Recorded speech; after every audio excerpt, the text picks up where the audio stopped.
déjame recibir en este espacio libre como el viento a Rafael Barajas, el querido Fisgón, uno de los mejores caricaturistas de México y director del Instituto Nacional de Formación Política de Morena. Ya llegó para hablar sin censura. Querido Rafa, muy buenos días, te mando un abrazo, ¿cómo estás? Pues muy contento de estar, pues muy contento de estar aquí contigo, Vicente. Es un honor y es un orgullo estar aquí contigo. A ver, Rafa, primero, pues hay personas que nos intentan meter a muchos de los medios independientes y alternativos con esta idea de que estamos haciendo un gran negocio desde el 2018 con López Obrador y que estamos monetizando y que ponen en duda nuestra labor, pues nos quieren meter en el mismo saco que estos periodistas de medios tradicionales. Y creo que esta es una gran oportunidad para decir no, no somos los mismos. Y por ejemplo, no todos somos Loret, porque con lo que se da a conocer que ingresaron los fiscales a la Corte del Distrito Este de Nueva York, destapa, creo yo, otra caja de Pandora, si es que me permiten esa expresión, o la caja de Pandora, señalando que hubo medios a los que sobornó Genaro García Luna. Y yo pregunto si esos medios, si esos periodistas sobornados por García Luna no son algunos de esos más férreos golpeadores del gobierno del presidente Andrés Manuel López Obrador. Por eso digo, a mí me pueden poner de cabeza y no va a sonar un solo centavo indebido y no creo que muchos estén, ya no digo dispuestos a que los pongan de cabeza, a ver si suenan los centavos en el suelo, sino a opinar, porque cualquier cosa que digan será usada en su contra. Mi querido Rafa, ¿cómo ves esta situación? Pues mira, tienes toda la razón. Es decir, obviamente lo que ustedes están haciendo es totalmente nuevo, es inédito. Se parece muchísimo a lo que ocurrió cuando surgió la prensa entre los siglos XVIII y XIX, que empezaba a surgir la prensa y pues la prensa básicamente lo que hacía era ir en contra del gran discurso de ese gran aparato ideológico que era la iglesia. Entonces, obviamente, ustedes yo creo que están ocupando un espacio muy importante y y están hablando y le están dando voz a millones de personas. Entonces, a mí me parece importantísima la labor que están haciendo ustedes, los youtubers. Me parece que es de veras loable. Todas estas acusaciones de que si están monetizando, de que si, y de que si están metidos en un mar de dinero y que si están lucrando, a mí me parecen que son o producto de esta prensa, de estos sectores de la derecha que ven con preocupación que están cambiando las plataformas, que la gente se está enterando de otros modos a través de plataformas, o bien producto del pensamiento sectario de la izquierda, que la verdad no está entendiendo el fenómeno que ustedes conforman. Y luego estas dos cosas se juntan, ¿eh? Es decir, luego se juntan estos dos procesos. Y yo sí creo que es gracias a ustedes, es gracias a estos espacios, que se rompe el disco, bueno, gracias a estos espacios y gracias a la mañanera, ¿no? Y gracias a la opinión de miles y miles de gentes, de ciudadanos informados que tuitean y que trabajan en Facebook y todo eso, que se ha roto el discurso hegemónico de las grandes televisoras. Entonces, eso me parece importantísimo. Y como parte de esa ruptura, es decir, un producto de ese trabajo, es el hecho de que empezamos a tener información que antes no nos llegaba. Esto que estás comentando del juicio a García Luna, yo te aseguro que en el sexenio de Salinas o en se hubiera sido tratado de otra manera. Hasta hubieran hecho negociaciones a nivel internacional de corte diplomático para que el secretario de para que un secretario de Seguridad Pública no metiera en líos al gobierno, etcétera. Hubieran gastado fortunas, hubieran tenido, es decir, tenían un control absoluto sobre la prensa. Yo sí creo que el hecho de de que existan estos espacios ciudadanos lo cambia absolutamente todo. La aparición del periódico La Jornada en el espectro periodístico mexicano provocó cambios importantísimos. Había temas de los que no se hablaba hasta que los empezó a tocar primero el 1+1 y después La Jornada. Y hay que decir también que, bueno, con el Chamuco pasó algo parecido. Sacamos la revista Chamuco con mucho trabajo, con muchas dificultades, y empezamos a tocar temas, y a partir de que empezamos a tocar los temas, otros medios los tuvieron que empezar a tocar. Aquí yo creo que, fíjate, hay una regla no escrita dentro de la prensa que yo creo que nosotros deberíamos de entender, ¿no? Los comunicadores, yo soy caricaturista, pues, ¿no? Y la regla es la siguiente: así como en una cadena el eslabón más débil es el que determina la fuerza de la cadena, en términos de medios, el, de medios públicos, el medio que se atreve a ir más lejos es el que marca los límites de la libertad de expresión de una sociedad. Entonces, mientras más nos atrevamos a decir cosas sobre el régimen, sobre lo que está ocurriendo, más ampliamos los márgenes de la libertad de expresión. Y aquí yo quiero señalar una cosa que es muy importante. Hay toda una serie de actores, incluso periodistas, sobre todo periodistas afines al viejo régimen, pero también académicos, que ven todo esto de la prensa como si se tratara de vamos, lo ven con una lógica futbolera. Es como si tú le ibas al PRI, es como si le fueras al América, y si le ibas a Morena es como si le fueras al Atlas, ¿no? Entonces, todo se convierte se hacen análisis muy simples, ¿no? Estas gentes hacen análisis muy, muy sencillos.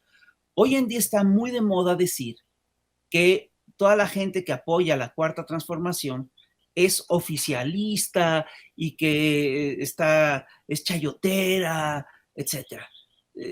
Estas actitudes, estas posturas, ocultan cosas que son muy importantes. La primera es que pues ya no hay chayote. Entonces, ¿cómo pueden acusar a alguien de chayotero cuando en un régimen no hay chayote? Cuando en un gobierno no hay chayote. Es decir, eso cambia todas las coordenadas del debate. Y la otra cosa es que te dicen que eres oficialista o nos dicen que somos oficialistas, cuando en realidad lo que está ocurriendo es un fenómeno muy distinto. Estamos en una guerra o en una batalla por la narrativa, y esta batalla por la narrativa se da entre el régimen neoliberal y un proyecto de cambio al régimen neoliberal. Hay una diferencia muy importante entre lo que es un gobierno, entre lo que es el Estado y entre lo que es un régimen. El gobierno es básicamente una administración. El gobierno es básicamente, digamos, lo que un proyecto, un presidente, son los funcionarios y demás. El Estado es el conjunto de instituciones que conforman o que sostienen un Estado nacional, que sostienen una nación en general, ¿no? Y el régimen es básicamente la forma de gobierno por la que se rige un país. Aquí lo que hemos enfrentado, lo que hemos visto es que durante décadas predominó el régimen neoliberal, predominó en todo el planeta una forma específica de gobierno. Es una forma específica de gobierno que impulsó políticas económicas específicas, las privatizaciones, el congelamiento de los salarios, etcétera. Y además impulsó valores entre la población, el individualismo a ultranza, tal. Lo que estamos viviendo en América Latina desde finales del siglo XX, desde 1998, es el advenimiento de proyectos progresistas de otro cuño, de otro tipo, que lo que buscan es salvar a la nación y cambiar al régimen neoliberal. Entonces, ¿quién es el oficialista aquí? En esta lógica, yo te diría que los oficialistas son todos aquellos, bueno, que primero apoyaron al régimen neoliberal y que lo siguen apoyando, porque ese régimen sigue siendo hegemónico en prácticamente todo el planeta. Y en esta lógica estamos viendo cómo estos señores, y ojo, en este paquete juegan un papel importantísimo. Los comunicadores juegan un papel importantísimo. Las televisoras, las estaciones de radio. Si tú pasas por el espectro radiofónico nacional aquí en la Ciudad de México, te vas a dar cuenta que prácticamente todas las estaciones de radio están con el viejo régimen y en contra de la cuarta transformación. Entonces, ¿cuál es el régimen hegemónico en los medios? Pues sigue siendo el régimen neoliberal, sigue siendo el régimen viejo. Y esto se refleja en el tratamiento de las noticias. Si no existiera la mañanera, si no existieran los youtubers, si no existieran estos espacios, si no existiera la jornada, si no existieran estos espacios de disidencia, si no existiera el Chamuco TV, ¿cómo te enteras de un montón de cosas? No, no habría manera de enterarse de un montón de cosas.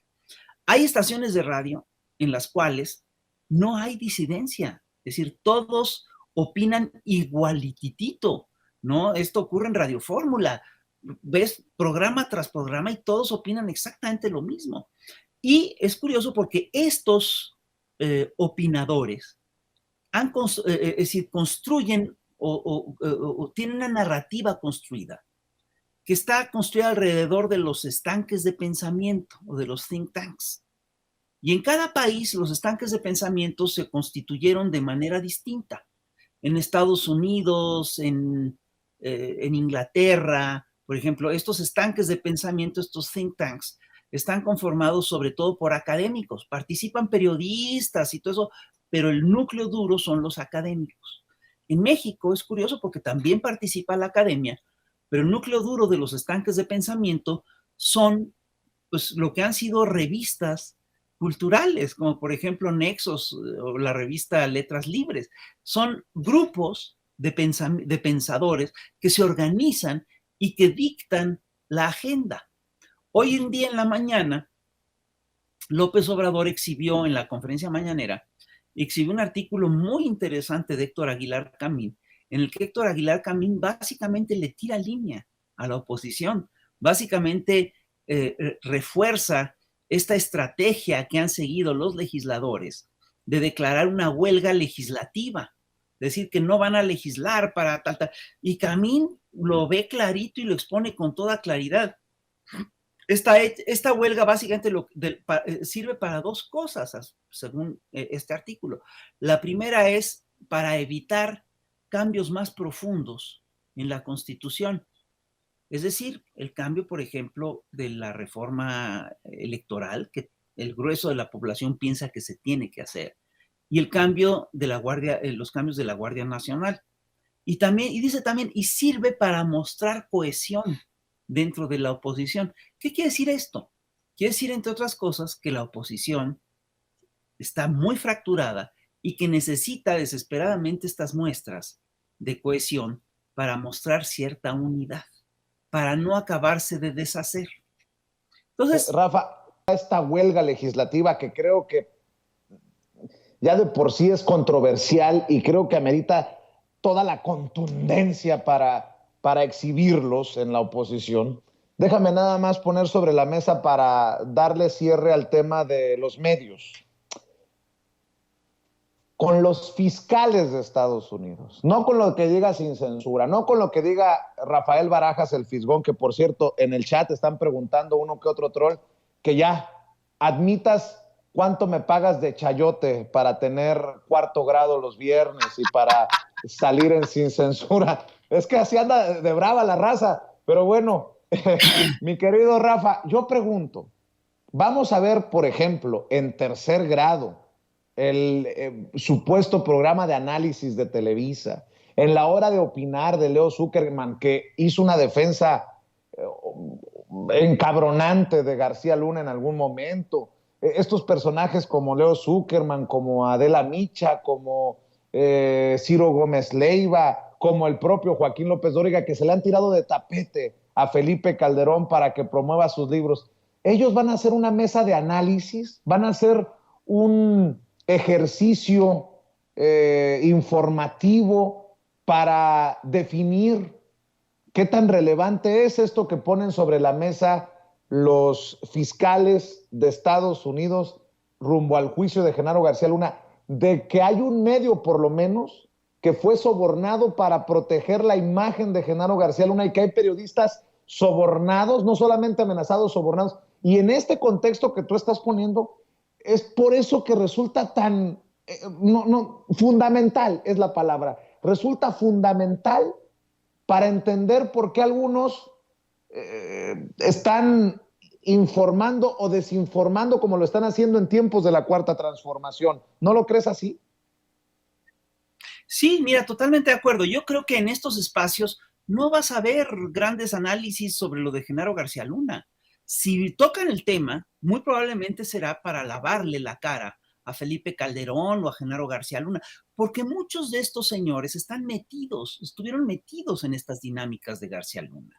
Es decir, había un contubernio absoluto entre lo que eran estas esferas del poder, entre lo que era este discurso neoliberal, de populismo penal, de que había que perseguir duramente al narco, que además, bueno, yo sí creo que hay que perseguirlo, está fuera de cuestión, pero el discurso del populismo penal es una cosa muy específica.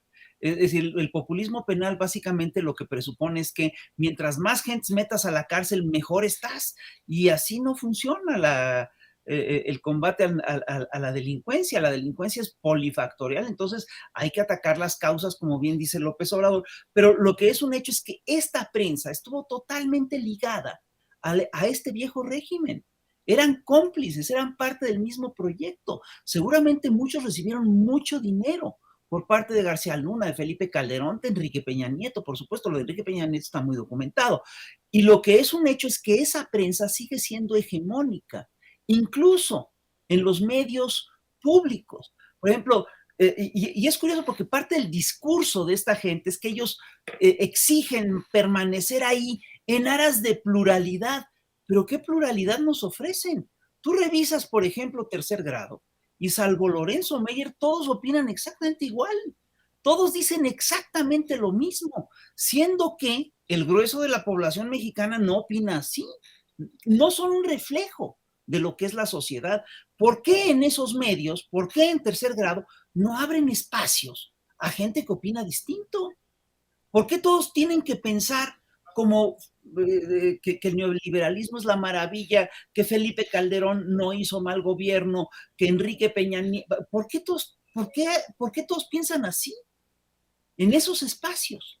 Justamente porque fueron voceros de esos regímenes, y se quedaron en esos espacios y no quieren que se les toque y están y son totalmente reacios a abrir esos espacios a opiniones distintas.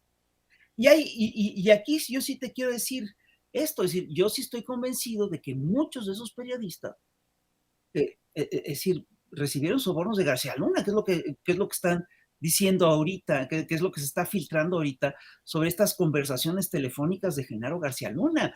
Yo creo que esto que has hecho está muy bien, hay que hacer una quiniela, ¿no? Para ver quiénes son los periodistas que creemos que están en esta nómina. Yo creo que hay un montón, ¿no? Debe haber un montón. Pues, Y esto que acaba de salir de que además mandó matar a posibles testigos de sus vínculos con el narcotráfico, bueno, pues también vamos a ver quién lo encubre.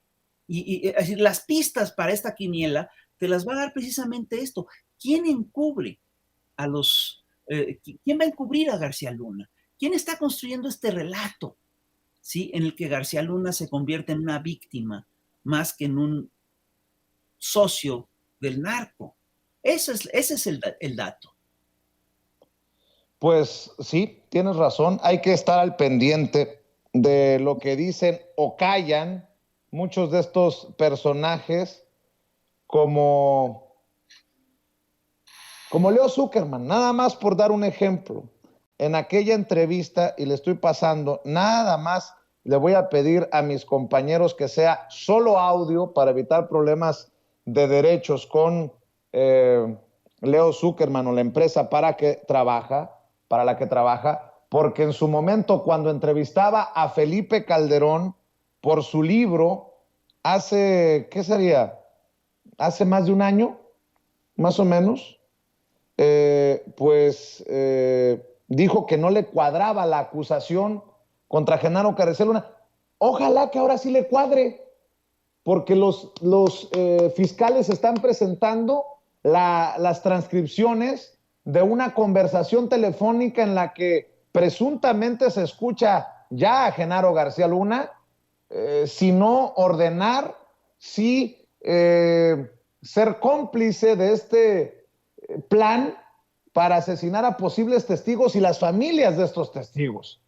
Así que, don Leo Zuckerman, como que ¿para cuándo se va a disculpar? Como ¿para cuándo se va a disculpar con su audiencia? Porque en su momento, tirándose de tapete ante Felipe Calderón, se atrevió a decir que no le cuadraban precisamente este caso contra Genaro García Luna. Felipe Calderón, que por cierto dijo, si fuera tan sólido el caso, pues ya hubiera iniciado el juicio. Don Felipe, no sea tan impaciente. Ya ve que vale la pena esperar un tantito. Ahora está más ensartado que nunca su superpolicía. Vamos a escuchar, si me permiten, al gran periodista Leo Zuckerman, por cierto, columnista del periódico Excelsior, en donde es director editorial Pascal Beltrán del Río, otro de los furibundos críticos y golpeadores de la Cuarta Transformación del gobierno del presidente Andrés Manuel López Obrador y conductor de Es la Hora de Opinar en Foro TV. Pero no me cuadra, no, o sea, ¿a usted le cuadra que la acusación? No, a mí me parece increíble, conociendo a Genaro García Luna, su relación con Estados Unidos, que pues haya aceptado sobornos del cártel de Sinaloa. No me cuadra, la verdad. La verdad, a mí, sobre todo cuando ocurrió el hecho, sí me sorprendió bastante, porque además el testigo que lo imputa, que es el hermano del rey Zambada, que es el rey Zambada, pues lo atrapamos nosotros, lo extraditó mi gobierno, o sea, en fin, muchos de los que acusan, pero mira, ya prefiero ver qué pasa en el juicio, Leo, y atenerme a ver esas pruebas. Las evidencias, eso sí, que se alegan contra este mismo testimonio que te comento, fue de 2018 en el juicio contra el Chapo. Teniendo esas evidencias en 2006, quizá otra cara. A ver, ya es suficiente. Escuchaba la voz de Felipe Calderón. Dice Leo Zuckerman, no me cuadran. Pues a mí tampoco me cuadran muchas opiniones como la que usted comprenderá, don Leo Zuckerman, que no suena honesta, pero suena metálica. Entendió el que entendió. O tampoco me cuadra esto que dice Felipe Calderón, hombre. Chingado, pues si al rey Zambada lo atrapamos nosotros. Pues al rey Zambada todo parece indicar que es al que buscan matar estos malandros desde la cárcel. Miren nada más cómo son las cosas, don Felipe Calderón. ¿Y ahora qué dirá Felipe Gelipillo de esto que surge en la Corte del Distrito Este de Nueva York? Perdón, pero teníamos que dejar la víbora chillando y ahí que quede. Y a eso súmele las columnas de Raimundo Rivapalacio, los comentarios de Carlos Marín, y un etc. muy largo. Los montajes de Carlos Loret de Mola en Televisa, la serie de la Policía Federal también en Televisa, que se llamaba, no sé cómo, no me acuerdo, que es lo de menos el nombre de la serie que por 3 o 4 semanas estuvo al aire en Televisa. Pero mi querido Fisgón, también hay que hablar de esta huelga legislativa, de esta moratoria que se está cayendo a pedazos, literalmente se está cayendo a pedazos, porque Osorio Chong, Claudia Ruiz Massieu, se le rebelaron a Alito Moreno y dicen que no están de acuerdo con esta moratoria, esto de no trabajar, esto de decirle no a todo lo que venga de Andrés Manuel López Obrador, del presidente. Y en el PAN las cosas no están mejor.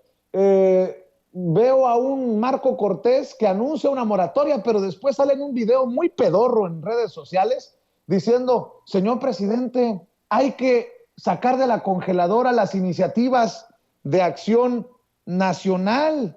Más aún, estoy viendo cómo se siguen rebelando los priistas y un diputado del PRI dice, la idea vino desde arriba, la moratoria no se consultó, vino de la cúpula de Va por México. Ándale, Qué fuertes declaraciones, querido Rafa.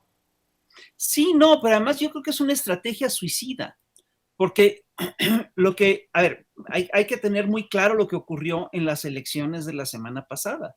En las elecciones de la semana pasada, estos señores perdieron 4 de 6 gobernaturas, y las 2 gobernaturas que conservaron, las conservaron hasta donde sabemos por malas artes, porque hubo delincuencia organizada metida en estas elecciones. Muchos compañeros nuestros fueron detenidos de manera arbitraria. Es decir, ahí hubo un contubernio entre las policías estatales y grupos delincuenciales, y grupos por lo menos violentos que no dan la cara y que no se identifican. Pues yo tiendo a pensar en Durango y en Aguascalientes, que son grupos del crimen organizado. Y hay que decirlo con toda claridad. En Tamaulipas echaron a andar un operativo similar. Y ese operativo no tuvo el éxito que ellos esperaban simplemente porque la gente salió a votar masivamente. Entonces, en Aguascalientes, por ejemplo, la votación por la izquierda pasó de 3,000 a 300,000. Date cuenta de lo que eso implica, se multiplicó por 100 en unos cuantos años. Desde la última elección para acá se multiplicó subió 500%. Y estás hablando de una cosa muy, muy importante, se multiplicó por 5. ¿De qué estamos hablando? Estamos hablando ya de la caída de todo un régimen de partidos. Es decir, el PRI por primera vez perdió un registro en un estado, en el estado de Quintana Roo. El PRD ya ha perdido el registro en la mitad de los estados.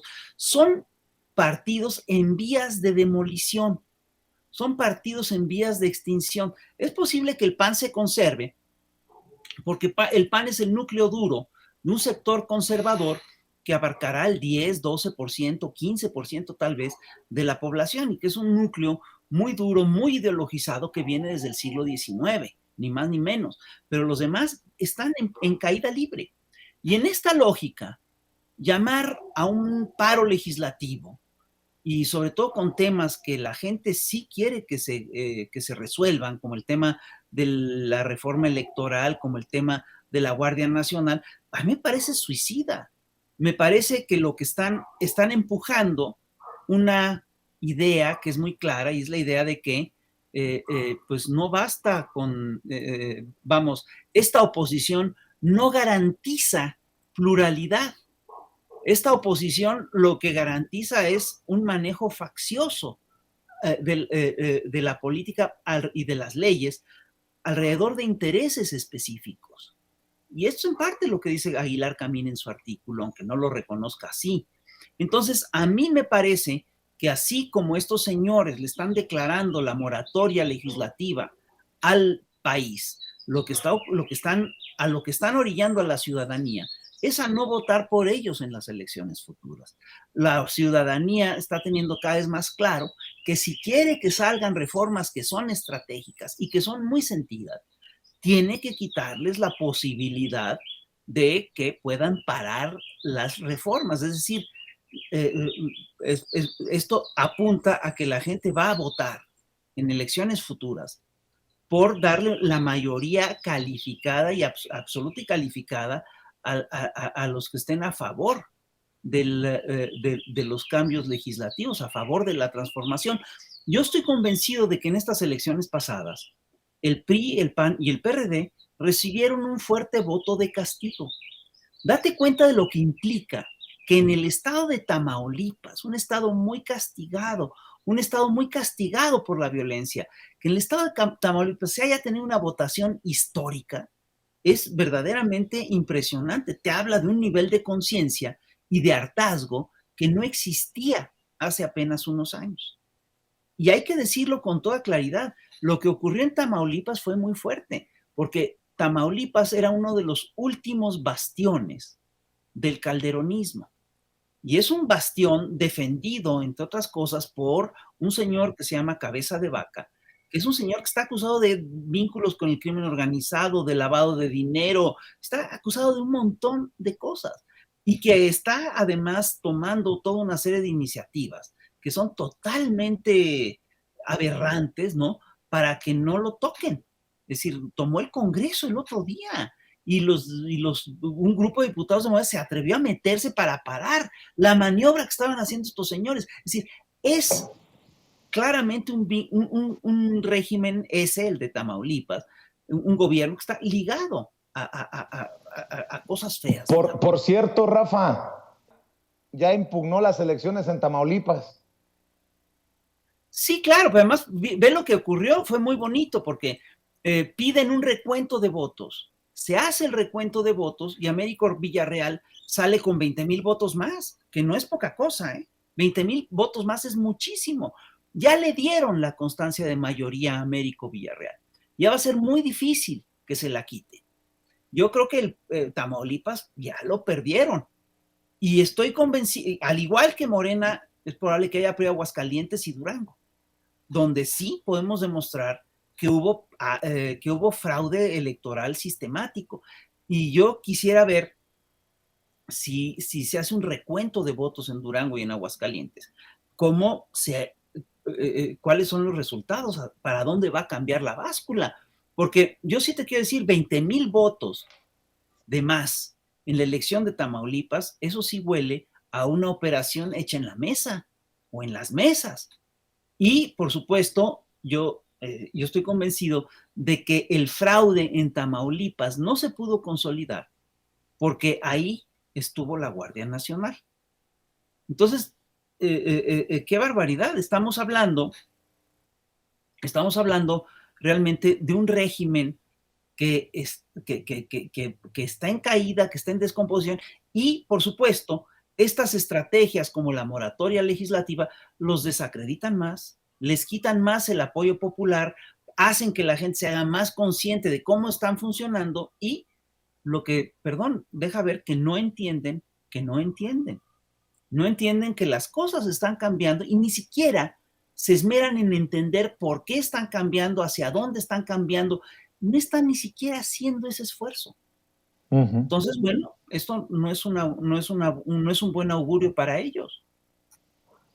Pues mi querido Fisgón, mi querido Rafael Barajas, como siempre es un deleite escuchar tus análisis, cómo desmenuzas los temas para la audiencia de Sin Censura. Yo te agradezco siempre tu generosidad. Y aquí estamos. Yo quiero agregar algo, perdón, Vicente, es decir, a la gente que nos pregunta que cuánto les pagamos por lo de cuarto, cuánto te pagamos a ti por lo de cuarto, 0 pesos, 0 centavos. Digo, eso es algo que no entienden. La solidaridad de causas sale gratis. Es decir, y yo creo que estamos trabajando juntos, simplemente porque creemos en las mismas cosas. Entonces, perdón, estas acusaciones, hay una cosa que hemos aprendido los que estamos aquí en el tema de la cuarta transformación, que es una friega, no vas a tener dinero de más, no te van a decir, al contrario, todos los que estamos aquí hemos perdido dinero. La gratificación de luchar por esta causa es la causa misma. Y hay una cosa que es muy importante señalar. Tenemos que acostumbrarnos, o nos hemos hecho a la idea, de que además de que es una friega y de que no te pagan y de que todos estamos desvelados y sobretrabajados y todo, además vas a tener campañas en contra y la gente te va a acusar de cosas muy feas y muy injustas. Entonces, pero mira, eso es parte, tenemos que aprender que eso es parte del costo de tener, de tener una postura política y de defenderla. Y yo te felicito por aguantar estas cosas con la pena. Pues aquí estamos, aguantando por convicción, mi querido Fisgón, y te agradezco por hacer realidad junto a Yasmín Ugalde y el equipo del Instituto Nacional de Formación Política de Morena, cuarto grado los viernes, porque además, si hay un instituto que trabaja con cacahuates, gallinas, cerdos, un poco de harina, porque no hay, es precisamente el Instituto Nacional de Formación Política de Morena. Y esa es la gran lucha también, desde abajo, que yo respeto de Rafael Barajas el Fisgón, que no ha bajado los brazos a pesar de no tener los presupuestos para avanzar en esta formación política, y aquí sigue picando piedra, echándole trancazos, y eso para mí es ejemplo a seguir, Rafa, te lo digo con mucho cariño, y ojalá que la gente siga precisamente los espacios del instituto, que te siga a ti en el Chamuco, en La Jornada, en redes. No sé si quieres compartir algunos de tus espacios, de tus trincheras independientes. Pues que sigan el cuarto grado aquí contigo también. Y mira, ahorita nos están empezando a dar un poco de dinero, que se va todo a nóminas, es decir, el grueso se va a nómina, a trabajo, a gente que lleva trabajando años sin cobrar un peso, porque finalmente se les está contratando. Y eso está bien, porque necesitamos hacer un esfuerzo importante para incrementar o para fortalecer la formación política de cientos de miles de ciudadanos en México. Y te agradezco mucho tu espacio, Vicente. Te mando un abrazo, Rafa. Rafael Barajas, el gran fisgón, hablando con nosotros sin censura. Nos vemos pronto, Rafa. Que pases excelente día. Cuídate mucho. Cuídate.